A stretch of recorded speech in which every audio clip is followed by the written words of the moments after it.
们先来准备一些剁好的肉末，加入少许切碎的葱白，加入生抽、盐、少许胡椒粉调一下味，再来1小勺淀粉，少许食用油，拌匀。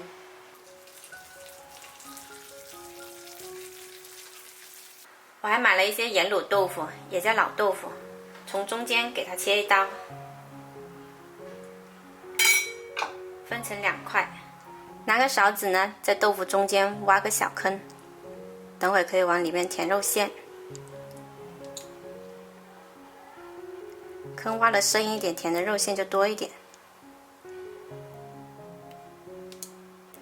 再往小坑里面填满肉馅，把表面铺平整。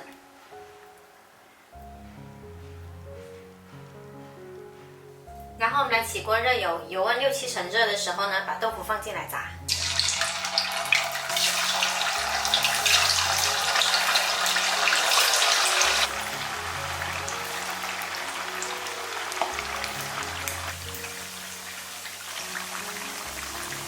炸豆腐我们一定不要着急去翻动它，等到边上有点点金黄了，这个时候才可以翻动。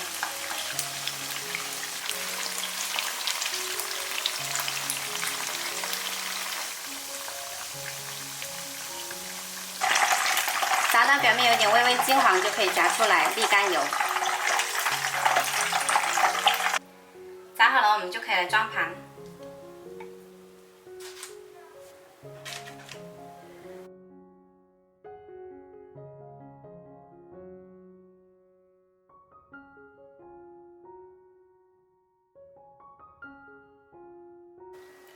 这个炸酿豆腐呢，吃的时候我们可以用生菜包裹着吃，可以沾上沙茶酱或者辣椒酱一起吃，口感更丰富，好吃又营养。喜欢的朋友可以收藏起来试一下。好多朋友经常问我炸过东西的油呢怎么处理，我是这样子处理的，我一般呢都会把它过滤出来，再用来炒菜。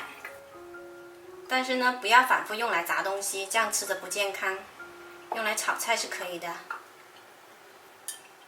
这样的油呢就不会浪费了。